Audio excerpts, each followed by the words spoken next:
ನಾಯಕತ್ವ ಬದಲಾವಣೆ ಮತ್ತು ಸಚಿವ ಸಂಪುಟ ಪುನರ್ರಚನೆ ಗೊಂದಲದ ನಡುವೆಯೇ ದಾವಣಗೆರೆ ಉಪಚುನಾವಣೆಗೆ ಸಂಬಂಧಪಟ್ಟಂತೆ ರಾಜ್ಯ ಕಾಂಗ್ರೆಸ್ನಲ್ಲಿ ಅಲ್ಲೋಲ ಕಲ್ಲೋಲ ಸೃಷ್ಟಿಯಾಗಿದೆ. ಟಿಕೆಟ್ ವಿಚಾರಕ್ಕೆ ಆರಂಭವಾಗಿದ್ದ ಕಾಂಗ್ರೆಸ್ ಬಂಡಾಯದ ಬಿಸಿ ಅಬ್ದುಲ್ ಜಬ್ಬಾರ್ ಹಾಗೂ ನಸೀರ್ ಅಹಮದ್ ನಂತರ ಈಗ ವಸತಿ ಸಚಿವ ಜಮೀರ್ ಅಹಮದ್ ಖಾನ್ ಅವರಿಗೂ ತಟ್ಟಿದೆ.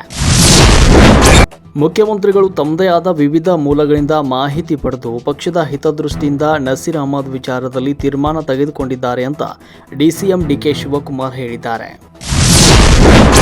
2028ರ ವಿಧಾನಸಭಾ ಚುನಾವಣೆಯಲ್ಲಿ ಬಿಜೆಪಿ ನೇತೃತ್ವದ ಸರ್ಕಾರ ಅಧಿಕಾರಕ್ಕೆ ಬರೋದು ನಿಶ್ಚಿತ. ನಮಗೆ ಅಧಿಕಾರಕ್ಕೆ ಬರೋದು ಮುಖ್ಯವೇ ಹೊರತು ಸಿಎಂ ಯಾರಾಗಬೇಕು ಅನ್ನೋದು ಮುಖ್ಯವಲ್ಲ ಅಂತ ವಿಪಕ್ಷ ನಾಯಕ ಆರ್ ಅಶೋಕ್ ಹೇಳಿದ್ದಾರೆ.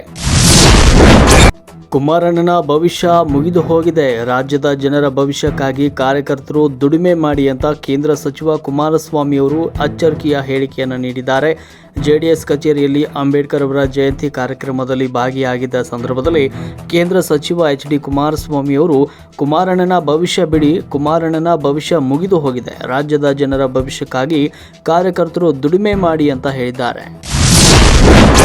ದಾವಣಗೆರೆ ದಕ್ಷಿಣ ವಿಧಾನಸಭಾ ಕ್ಷೇತ್ರದಲ್ಲಿ ಅಲ್ಪಸಂಖ್ಯಾತರ ಜನಸಂಖ್ಯೆ ಹೆಚ್ಚಿರುವುದನ್ನು ಪರಿಗಣಿಸಿ ಕಾಂಗ್ರೆಸ್ನ ಅಲ್ಪಸಂಖ್ಯಾತ ನಾಯಕರು ತಮ್ಮ ಸಮುದಾಯದ ನಾಯಕನಿಗೆ ಟಿಕೆಟ್ ನೀಡುವಂತೆ ಬೇಡಿಕೆ ಇಟ್ಟಿದ್ರು. ಆದರೆ ಈಗ ಚುನಾವಣೆಯಲ್ಲಿ ಸೋಲುವ ಭಯದಿಂದ ನನ್ನನ್ನು ಬಲಿಪಶುವನ್ನಾಗಿ ಮಾಡಲಾಗ್ತಾ ಇದೆ ಅಂತ ಎಂಎಲ್ಸಿ ಅಬ್ದುಲ್ ಜಬ್ಬಾರ್ ಸೋಷಿಯಲ್ ಮೀಡಿಯಾದಲ್ಲಿ ಪೋಸ್ಟ್ ಹಾಕಿದ್ದಾರೆ.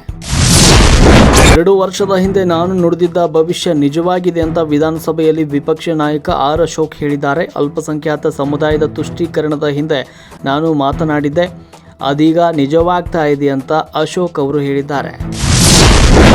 ಸಚಿವ ಸ್ಥಾನಕ್ಕಾಗಿ ರಾಜ್ಯ ಕಾಂಗ್ರೆಸ್ ಪೈಪೋಟಿ ಜೋರಾಗಿ ನಡೀತಾ ಇದ್ದು, ಇದರ ನಡುವೆ ಶಾಸಕ ಆಸಿಫ್ ಸೇಠ್ ಅವರು ಕೂಡ ಸಚಿವರಾಗುವ ಇಂಗಿತವನ್ನು ವ್ಯಕ್ತಪಡಿಸಿದ್ದಾರೆ. ಬೆಳಗಾವಿಯಲ್ಲಿ ಮಾತನಾಡಿದ ಅವರು, ಕಾಂಗ್ರೆಸ್ ಶಾಸಕರು ದೆಹಲಿಯಲ್ಲಿ ನಡೆಸ್ತಾ ಇರುವ ಲಾಬಿಯನ್ನು ಸಮರ್ಥಿಸಿಕೊಂಡಿದ್ದಾರೆ. ಸಣ್ಣ ಪ್ರಮಾಣದ ವ್ಯತ್ಯಾಸಗಳ ಬಗ್ಗೆ ಜಗಳವಾಡುವುದು ಅನವಶ್ಯಕ ಎಂದು ಉಪಮುಖ್ಯಮಂತ್ರಿ ಡಿಕೆ ಶಿವಕುಮಾರ್ ಹೇಳಿದ್ದಾರೆ. ಬೆಂಗಳೂರಿನ ಕೆಪಿಸಿಸಿ ಕಚೇರಿಯಲ್ಲಿ ಅಂಬೇಡ್ಕರ್ ಅವರ ಜಯಂತಿಯ ಸಂದರ್ಭದಲ್ಲಿ ಕಾಂಗ್ರೆಸ್ ಕಾರ್ಯಕರ್ತರನ್ನು ಉದ್ದೇಶಿಸಿ ಡಿಕೆ ಶಿವಕುಮಾರ್ ಮಾತನಾಡಿದ್ದಾರೆ.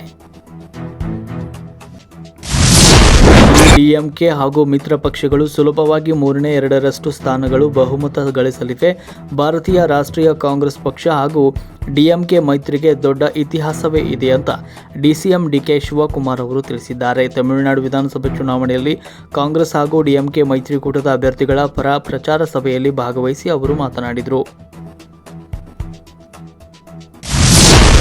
ಅಧ್ಯಕ್ಷರ ಸ್ಥಾನದಿಂದ ಉಚ್ಚಾಟಿಸಲಾಗಿದೆ ಎಂಬ ಆದೇಶ ಕಾಂಗ್ರೆಸ್ ಪಕ್ಷದ ಮೂರ್ಖತನದ ಪರಮಾವಧಿ ಎಂದು ಅಫ್ರೀನ್ ಖಾನ್ ಅವರು ಕಿಡಿಕಾರಿದ್ದಾರೆ. ದಾವಣಗೆರೆ ಉಪಚುನಾವಣೆ ಪಕ್ಷ ವಿರೋಧ ಚಟುವಟಿಕೆ ಕಾಂಗ್ರೆಸ್ನಲ್ಲಿ ಬಂಡಾಯಕ್ಕೆ ಕಾರಣವಾಗಿದ್ದು, ಈಗಾಗಲೇ ಸಾಕಷ್ಟು ಮುಸ್ಲಿಂ ನಾಯಕರನ್ನು ಅವರ ಸ್ಥಾನಗಳಿಂದ ವಜಾಗೊಳಿಸಲಾಗಿದೆ ಮತ್ತು ಕೆಲವು ನಾಯಕರ ಅಮಾನತು ಮಾಡಲಾಗಿದ್ದು, ಹಲವರನ್ನು ಉಚ್ಚಾಟನೆ ಮಾಡಲಾಗಿದೆ. ಅಲ್ಲದೆ ಸಚಿವ ಜಮೀರ್ ಅಹಮದ್ ಸ್ಥಾನಕ್ಕೂ ಕೂಡ ಕುತ್ತು ಬರುವ ಸಾಧ್ಯತೆ ಇದೆ ಅಂತ ಹೇಳಲಾಗ್ತಾ ಇದೆ.